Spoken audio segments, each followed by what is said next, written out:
So blessed Sunday po sa ating lahat.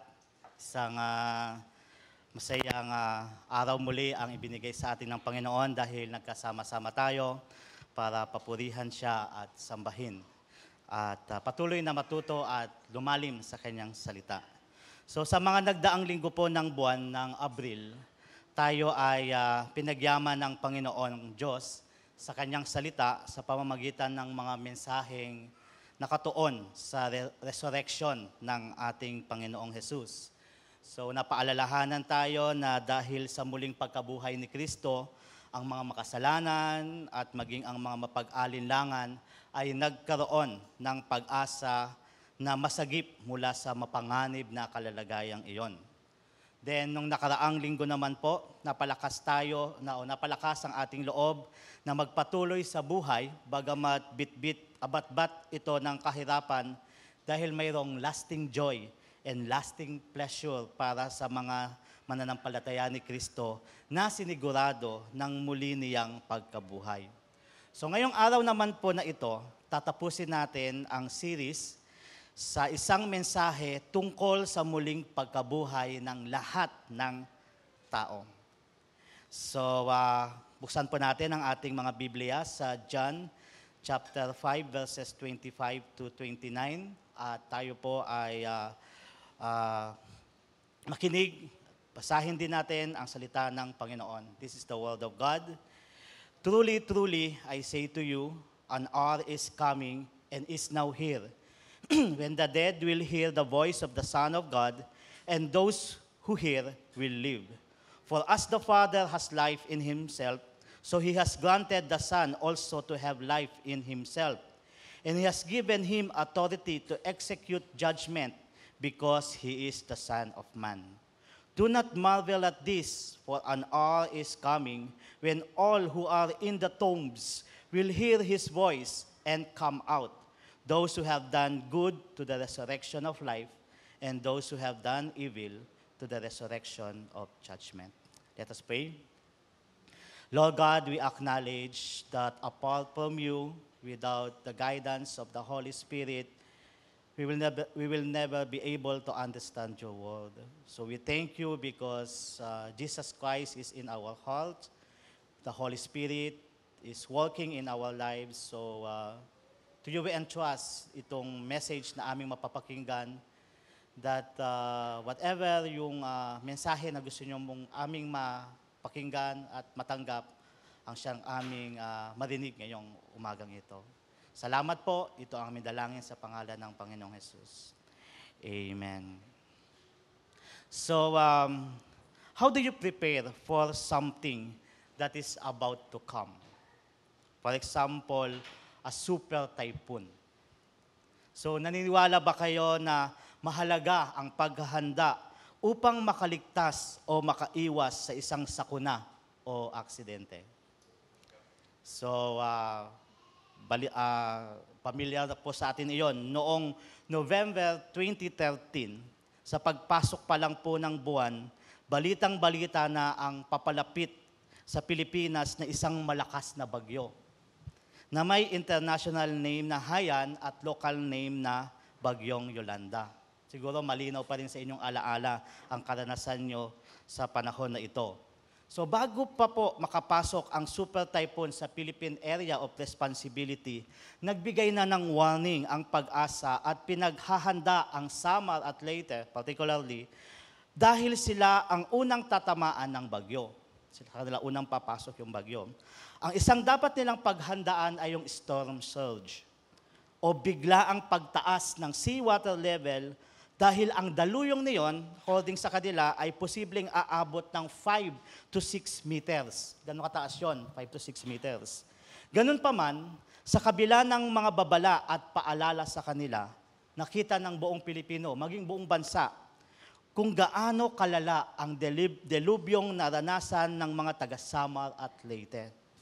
Nag-iwan po iyon ng total of 101.79 billion damages and losses at kumitil ng mga 6,000 na buhay. 6,000 ang nawala sa panahon na yon. Ang tanong po ay, bakit kaya sa kabila ng maagang warning sa mga taga-Samar at Leyte, ay matindi pa rin ang sakunang nangyari sa mga lugar na iyon. So after 10 years, actually 11 years na, kasi itong article na ito na nabasa ko ay 2023, meron pong sagot ang isang news article. So ang sabi doon, it was obvious, however, that the public and many local governments could not imagine Yolanda's magnitude and proportions. Although they had been warned about the impending arrival of a super typhoon, many were not alarmed because they had experienced and lived through seriously strong and destructive weather events before. They said they were also warned about a possible storm surge, but they did not know what it meant, let alone understood its deadly potential. Some emergency warning officers, in fact, avoided using the term storm surge as they themselves were hard put explaining it clearly. So, yan yung analysis ng isang news article. Bagamat nawarningan naman na ang mga tao sa pagdating ng super typhoon, hindi po nila napagtuunan ng pansin ang warning na iyon at nakagawa ng angkop na paghahanda sapagkat hindi nila lubos na naunawaan ang tindi ng sakunang paparating sa kanila. Hindi nila maintindihan ano ba yung storm surge. Kung lubos na nalaman at naintindihan lang po ng mga tao kung ano ang kakaharapin nilang sakuna na dala ng super typhoon, marahil ay nakapaghanda ng mabuti ang mga tao na posibleng nagsagip ng maraming buhay. Now, alam niyo po mga kapatid, mayroon pang something na paparating na dapat ay mas higit na mapaghandaan ng mga tao kaysa sa paparating na super typhoon gaya ng Yolanda. Ang tinutukoy ko po ay ang paparating na katapusan ng mundo at ang muling pagkabuhay ng lahat ng mga namatay na. The end of time and the resurrection of the dead are two events that are sure to come. Sa pinakawakas po ng panahon, ayon sa salita ng Diyos, magkakaroon ng muling pagkabuhay ang lahat ng mga namatay na, whether sila ay believer or unbeliever, Christian or non-Christian, theist or atheist, sila ay pababangunin muli mula sa hukay. At ito po yung magiging topic natin o topic ng mensahe para sa atin ngayong umagang ito. It is about our resurrection. Bibigyan tayo ng warning at reminder ng salita ng Panginoon mula sa John chapter 5 verses 25 to 29 about what will happen on the day that all of the dead will be resurrected, na dapat po ay mapaghandaan ng lahat ng tao, ng ating mga anak, ng ating mga mahal sa buhay, ng ating mga kaibigan, maging tayo, habang tayo po, ang mga tao ay nabubuhay pa. So, una po, ang isang pangyayari sa huling araw na mahalagang mapaghandaan ng lahat ng tao ay ang calling of Jesus. There will be a calling from Jesus na magaganap. Ito po ang sinasabi sa verse 28 to 29 ng ating text. Do not marvel at this, for an hour is coming when all who are in the tombs will hear His voice and come out. So malinaw po yan, no? Although gumagamit ng figurative words si Jesus, but it's speaking about mga patay na matatawagin ni Jesus at babangon. So actually po, itong passage na ito speaks about the second calling na maririnig ng isang tao mula kay Jesus. At kung mayroong second calling, syempre may nauna munang pagtawag na ginawa ang Panginoong Jesus. So ano ang unang pagtawag na iyon at kailan iyon naganap? Ganito po ang sinasabi sa John 5:25. Balik tayo sa unang text ng ating passage for today. Ang sabi diyan, truly, truly I say to you, an hour is coming and is now here when the dead will hear the voice of the Son of God, and those who hear will live. So sa talatang ito po, Although meron diyang the dead will hear and those who hear will live, hindi po tungkol sa final resurrection of the dead ang sinasabi ni Jesus dito. Kundi ang tungkol pa ito sa present reality and experience of eternal life. Na-clarify po iyon ng statement niya doon sa sinabi niya na, and is now here. Na tumutukoy po sa pangkasalukuyan at hindi sa panghinaharap. So kumbaga, Jesus wanted to make it clear that what He is talking about ay present reality. Ngayon, mapapaisip po tayo, excuse me po. Ano bang ibig sabihin ni Jesus na an hour is coming and is now here? Coming pa lang, pero narito na. So di ba parang contradicting yung dalawa. Coming pa lang, pero narito na ang mga patay ay maririnig ang tinig ni Jesus at sila ay magkakaroon ng buhay. So what does it mean? So let me clarify. Bago po dumating si Jesus dito sa mundo, ang mga tao noon ay umaasa pa lang na sila ay masasagip mula sa consequence ng sin. So meron po tayong tinatawag na proto-evangelium. So yung proto-evangelium po na iyon ay yung naibigay na pag-asa ng pagliligtas ng Panginoong Diyos ni Yahweh sa Genesis 3:15 after the fall of man. So yun po ay sa sinabi doon ni Yahweh, mayroong isang paparating na dudurog sa pinakaugat at ulo ng kasalanan. At doon po, dito sa pangungusap ng Yahweh na ito, doon nagsimula ang paghihintay sa pagdating ng Mesiyas, the Anointed One of God. So in Greek term, Christos. Since then din po, ang lahat ng mga tinawag ng Diyos in the Old Testament ay nanampalataya at umasa na isang araw ay darating din sa sangkatauhan ang Mesiyas na tatapos sa kapangyarihan ng kasalanan once and for all. They are looking forward to the Savior. So that is why, noong unang panahon, ang salvation from sin and its ultimate consequence ay isa palang pag-asa. Looking forward pa lang sila, umaasa pa lang sila, at hindi pa in reality. Not until sa pagdating ni Jesus. Siya ang pinangako ng Diyos na Mesiyas na tatapos sa kapangyarihan ng kasalanan.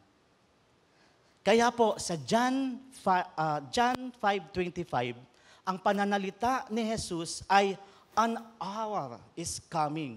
Which means, paparating na ang oras ng pagliligtas na ipinangako ng Diyos.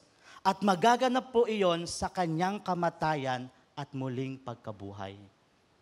Now, ganun din, binanggit niya na is now here.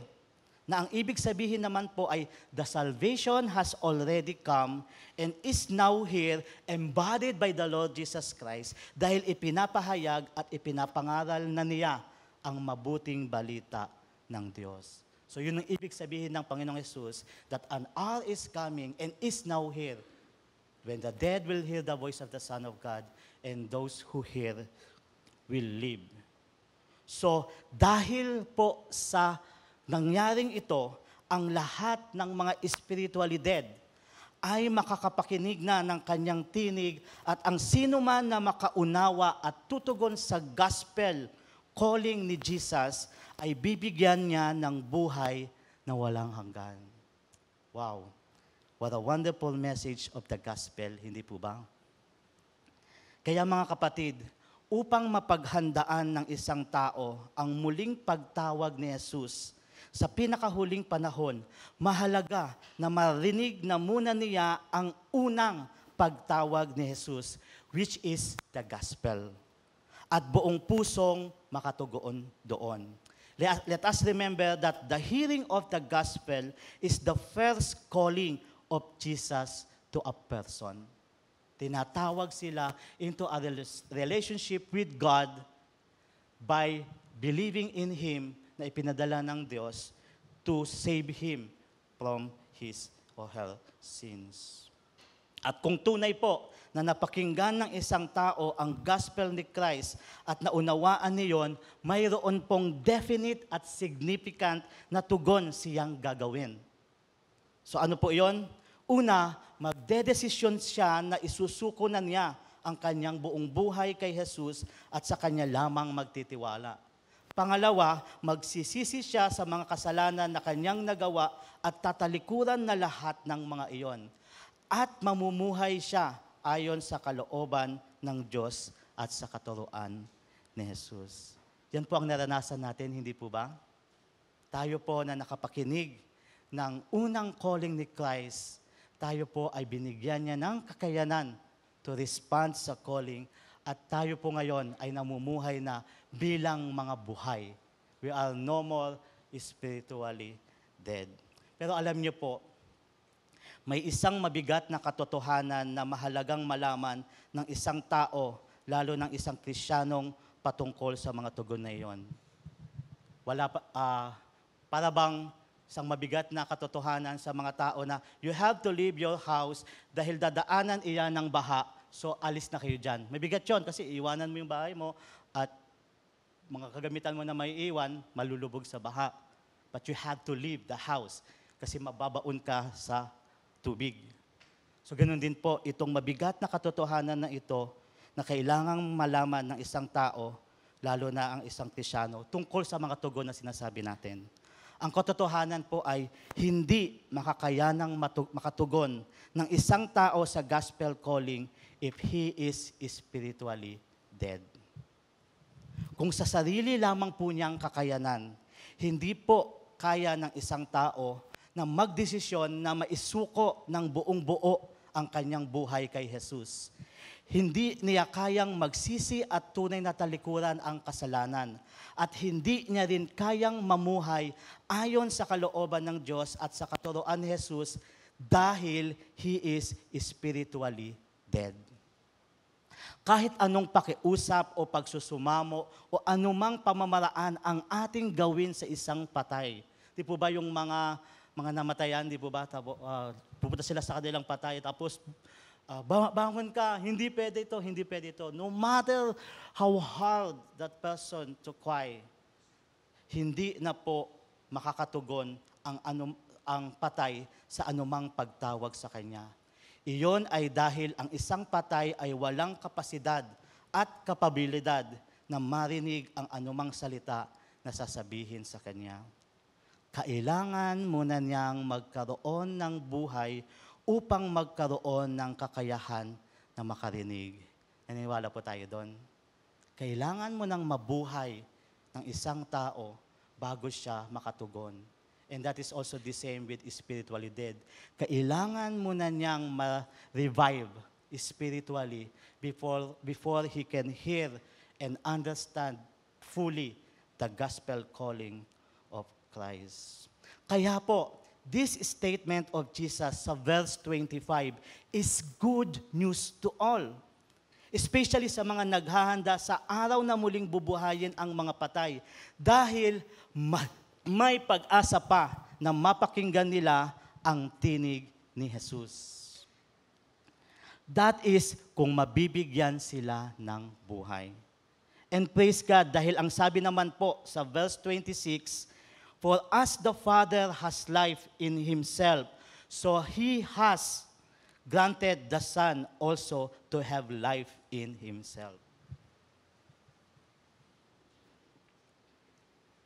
So malinaw po dyan na sinasabi sa talata na iyan na nasa kay Jesus ang buhay na kinakailangan ng isang taong spiritually dead. And Jesus has also the power and authority to call the dead and give them life only if they believe. Now, another question, we wonder, paano nga nila mapapakinggan kung patay sila? Paano nila maririnig ang gospel kung hindi nga sila nakakarinig? So, paano yon? Sinabi po iyan ni Paul sa Romans. Sabi nila, paano mayroong maliligtas kung walang humahayo? Paano mapapakinggan ang gospel kung walang nangangaral? That is why the church is here. That is why we are here. That is why we encourage and equip and train everyone to share the gospel. Because we cannot expect a person to come to church and say, I am willing to listen to the gospel. Share to me the gospel. Nangyayari po iyon na naghahanap na ang isang tao because God is already working sa heart niya, sa life niya. He is beginning to be revived by God, sa mga message na napapakinggan niya. So there is no one who can be revived from being spiritually dead if that person will not be able to hear the gospel. If we will keep on holding back yung message na dapat mapakinggan nila. So mga kapatid, do you truly believe in Jesus? There is good news for those who have truly believed in Jesus. Ang sabi po ng Panginoong Jesus, my sheep hear my voice, and I know them, and they follow me. I give them eternal life, and they will never perish, and no one will snatch them out of my hand. Salamat po sa Panginoong Jesus dahil siya ay nabuhay na muli at ginapi niya ang kamatayan. Dahil sa kanyang muling pagkabuhay, He has proven that He has the power and authority to give life to everyone who believes in Him. That is why, as Christians, we carry this banner. Look at Jesus. We know Jesus and know Him too. Because our Christ is wonderful. He can give you life. And that is how a person can be prepared for the resurrection day. Kung isang tao po ay nakapakinig at nakatugon sa unang pagtawag ni Jesus, which is the gospel, ang pangalawang pagtawag naman na mapapakinggan niya pagdating ng takdang araw ay hindi isang nakakatakot na boses, kundi isang mapagmahal na tinig ng kanyang Panginoon at tagapagligtas. Amen. So yun po, yung una. At ang pangalawa naman po, isang pang pangyayari na magaganap sa Resurrection Day na dapat ay mapaghandaan ng lahat ay there will be casting of judgment for the unbelievers and giving of rewards for the believers. So either judgment or reward from Jesus. Here is what New Living Translation says of John 5:28-29. So same din po ito ng passage, iniba lang natin yung translation. So sabi uli dyan, don't be surprised. Indeed, the time is coming when all the dead in their graves will hear the voice of God's Son, and they will rise again. Those who have done good will rise to experience eternal life, and those who have continued in evil will rise to experience judgment. So dito po sa passage na ito, o talatang ito, pauna nang binanggit ni Jesus kung ano ang posibleng kahihinatnan ng isang tao on the day of his or her resurrection. Isa lamang po sa dalawa iyon. Either to experience eternal life o kaya to experience judgment. Ang lahat po ng makakatanggap ng eternal life ay mararanasan ang pamumuhay sa piling ng Diyos. At ang lahat naman ng haharap sa paghuhukom ay mararanasan ang malagim na kaparusahan sa impyerno, hiwalay at malayo sa piling ng Diyos. Actually, ang hindi po talaga nakakatakot yung ikaw ay tutupukin sa impyerno, sa apoy, ilulublo sa dagat-dagatang apoy, hindi ka matutupok. Ang higit po na nakakatakot ay ikaw ay malayo at hiwalay sa piling ng Diyos. You cannot feel the blessing of God. You cannot see the goodness of God anymore. There will be no more things about God that you can experience. Only His wrath and punishment. So, ito po ay sure event that is about to come.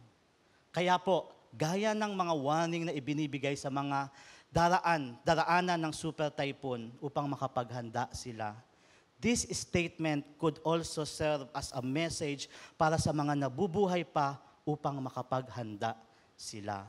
Now, ano ba ang dapat na mapaghandaan? Ang sabi po sa verse 29, those who have done good will rise to experience eternal life, and those who have continued in evil will rise to experience judgment. Now, this text does not imply na ang mga gawa ang magiging batayan kung paano huhusgahan ang isang tao. Yun po ay dahil malinaw po ang tinutukoy sa Ephesians 2:8 and 9. So ang sabi po doon sa Ephesians 2:8-9, for by grace you have been saved through faith, and this is not your own doing. It is the gift of God, not a result of works. So clear po iyon. Kaya po, ang pagkakaroon ng eternal life is not on the basis of works, but because of God's grace through faith ng isang tao kay Christ. Now, ano ang ibig sabihin ni Jesus dito po that those who have done good will rise to experience eternal life? Ano yung ibig sabihin nun? Ang tinutukoy po dito ni Jesus ay yung function ng good works sa isang tunay na mananampalataya. May function po yung good works. May silbi ang good works sa buhay ng isang mananampalataya. Ang sabi din naman po kasi sa verse 10, yung sumunod na talata sa Ephesians 2:8-9, the believers are God's workmanship created in Christ Jesus for good works, which God prepared beforehand that they should walk in them. Christians should walk in the good works. Kasama nila yung good works sa buhay nila. So ibig sabihin po, ang mabubuting gawa sa buhay ng isang Kristiyano ay ang siyang ebidensya, proof ng kanyang tunay na pananampalataya kay Jesus. Nanampalataya sa kay Jesus at mayroon yung ebidensya, proof, bunga. Kung ang isang tao ay hindi kakakitaan ng pananampalataya kay Jesus, nagpapakita iyon ng kawalan ng pananampalataya kay Jesus bilang Panginoon ng buhay niya. However, ang lahat po ng genuinely ay naniwala kay Jesus na ilipat na sila mula sa kamatayan patungo sa buhay. Ibig sabihin natin ng kamatayan, no desire to follow the will of God. Pero mula doon ay nailipat na patungo sa buhay at magre-resulta iyon ng mga gawang mabubuti sa buhay niya dahil ang sabi nga, Christians are created in Christ Jesus for good works. Alam niyo po, mayroon pong isang nakakatawa na ginawa ang isang presidente sa mga Christian. Isang araw, lumipad, pag-landing niya, sumakay siya sa eroplano, pinalita niya, parang nanaginip daw siya habang nasa eroplano. At sabi niya, para bang naging parang something na nag-change siya about God, about righteousness, something like that. So parang na-bless siya ng Diyos because of that reflection niya sa eroplano. So yung mga evangelical Christians, so na sila, wow, praise God, nagbabago na, tinatouch na ang heart ng aming presidente. Now, sa isang interview, pinalo up uli siya, ang sabi niya, dino-joke ko lang ko kayo niyan. Biro lang iyon. Alam niyo po, tayong Christian, minsan, of course, because of our joy, we can easily believe those people who says, that I am a Christian, I am a follower of Christ, I worship God. And yet, yung kanyang pamumuhay ay para bang gagayahin na rin natin kasi Christian naman siya and accepted na natin that works ay okay lang. Kasi sabi naman niya, Christian siya. Pero ang sabi po sa Matthew 7, every good tree bears good fruit, but a bad tree bears bad fruit. A good tree cannot bear bad fruit, and a bad tree, no matter what, cannot bear good fruit. That is why, ang isang dapat po na mapaghandaan ng isang taong nabubuhay pa ay ang makaiwas na maranasan ang paparating na mabigat na paghuhukom na si Jesus mismo ang magpapataw ayon sa verse 27 ng ating text. Malinaw din naman po ang sinasabi sa verse 29 kung bakit ang isang tao ay haharap sa isang paghahatol. Siya ay nagpatuloy sa paggawa ng kasalanan. Sa kabila ng ginawa ni Jesus na pagsasakripisyo sa krus at pagkabuhay na muli, hindi pa rin nakuha ng taong iyon na magsuko ng buhay sa Kanya. Sa halip ay nagpatuloy siya sa paggawa ng kasamaan sa buhay niya. Dahil doon, wala nang iba pang nalalabi para sa Kanya, kundi ang mahatulan dahil sa Kanyang kawalan ng pananampalataya na pinatunayan ng Kanyang patuloy na paggawa ng kasalanan noong siya ay nabubuhay pa. Why do we have to tell this? We have to tell this because we need to feel the burden, the urgency to share the gospel, to let the people know that change comes from the Lord Jesus Christ. That being a Christian is not just accept the prayer and you are already saved. But it is also about being responsible kung paano tayo mamumuhay. Watching our actions, watching our words, watching our testimonies. So that yung pagiging pure and wonderful ng gospel ay hindi po na babahiran. Napanood niyo po yung popular na post ngayon sa Facebook? That Christians daw ba ay itinatakot ang mga tao? Hindi ko pa siya napanood ng buo, but it's about an interview sa isang tao that somehow parang nakapag-ask tanong na, Christians scaring away people, unbelievers. Now, sa akin talaga, again, I would like to be reminded sa statement ni Paul Washer that Christians are not like that.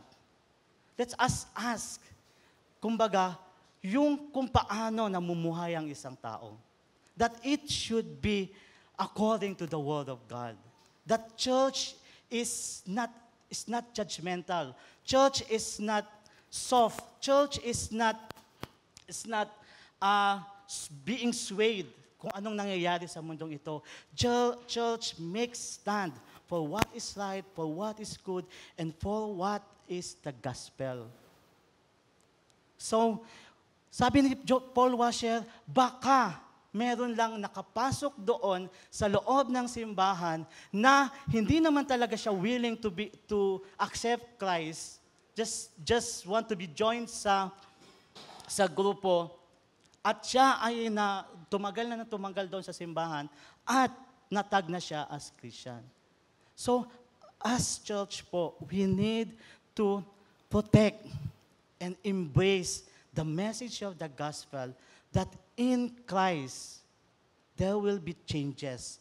There will be fruit of the things na ating ginagawa bilang mga tao at Kristiyano. Therefore, mga kapatid, instead of giving in sa temptation, a person, especially a Christian, must struggle against sin. To struggle with goal to overcome them. Even if it is difficult, even if it is so hard, let's keep doing good in Christ's name. Hayaan po nating mapatatagin tayo ng salita ng Diyos sa patuloy na paggawa ng mabuti, gaya ng sinasabi sa Hebrew chapter 12 verses 1 to 3. Ang sabi po dito, therefore, since we are surrounded by such a great cloud of witnesses, let us throw off everything that hinders and the sin that easily entangles, and let us run with perseverance the race marked out for us, fixing our eyes on Jesus, the pioneer and perfecter of faith. For the joy set before him, he endured the cross, scorning its shame, and sat down at the right hand of the throne of God. Consider him who endured such opposition from sinners, so that you will not grow weary and lose heart. So tandaan po natin, mga kapatid sa Panginoon, that Jesus is much, much more desirable than any temptation sin may try to offer us. Even though Christ has died, He has risen again and defeated death so that He may give eternal life to those who believe in Him. So buong puso po tayong magtiwala sa Kanya at ialay natin ang lahat para sa Kanya. Ang ating precious time, ang ating valued rest and recreation, ang ating beloved family, children and spouses, and even the very life and strength of us. Malinaw naman po yun, di po ba sa sinasabi ng Panginoong Yesus, that if you will love your children, your daughter, your husband, your wife, more than me, you are not worthy to be called my disciple. Doesn't mean that we should neglect them. It means that our love, our priority, our highest dedication and loyalty must be given to Christ above all things. And that way, magsusunod na po yung mga pagpapala ng Panginoon para sa atin, para sa ating pamilya, and He will show us the right way to love our family, to love our job, and even to love our neighbor and ourselves. So ialay po natin ang lahat para sa Kanya dahil hindi po madamot ang ating Panginoon. In Revelation, may pangako po siya sa lahat ng mga nagtitiwala sa Kanya. In Revelation 21 verse 4, for example, ang pangako po niya ay papahirin niya ang bawat luha sa kanilang mga mata. Wala ng kamatayan, dalamhati, pagtangis at paghihirap sapagkat lumipas na ang dating mga bagay. Mga kapatid, God has prepared a wonderful day for those who have endured life and remained faithful to Him, that on the day of resurrection, they will be called by the Lord and they will be brought by Him into God's presence to experience eternal life with lasting joy and lasting pleasure. Kung tayo po ba ay makakarinig ng mensahe na pinapaalis tayo sa ating bahay dahil tayo po ay dadaanan ng malakas na bagyo at aabutin ng baha, how should we respond to that calling? Are we getting angry to that person? Bakit mo ako pinaalis sa bahay ko? We are enjoying our house, our homes. But that is a loving warning for you to be safe. And this message of the Lord Jesus Christ is a loving message to all people to help them be saved from the impending danger of the judgment day to those who have continued to do evil. Salamat po sa Panginoong Yesus dahil Siya ang unang gumapi sa kasalanan at nabuhay na muli so that we can have this eternal life. To God and to Christ be the highest praise. So yun po yung mensahe ng Panginoon para sa atin ngayong umagang ito. Let us remember that the very core of the gospel is the resurrection of our Lord Jesus Christ.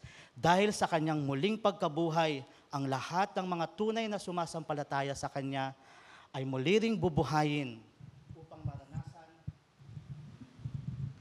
upang maranasan ng isang maligaya at walang hanggang buhay sa piling ng Diyos.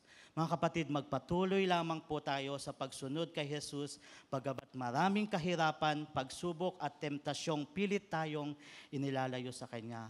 Let's just keep on running the race set before us, fixing our eyes on Jesus. Do not listen to the world trying to define what is pleasurable and what is joyful.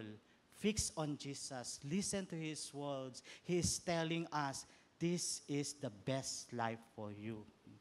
So believe that He who began a good work in you will carry it on to completion until the day of our resurrection.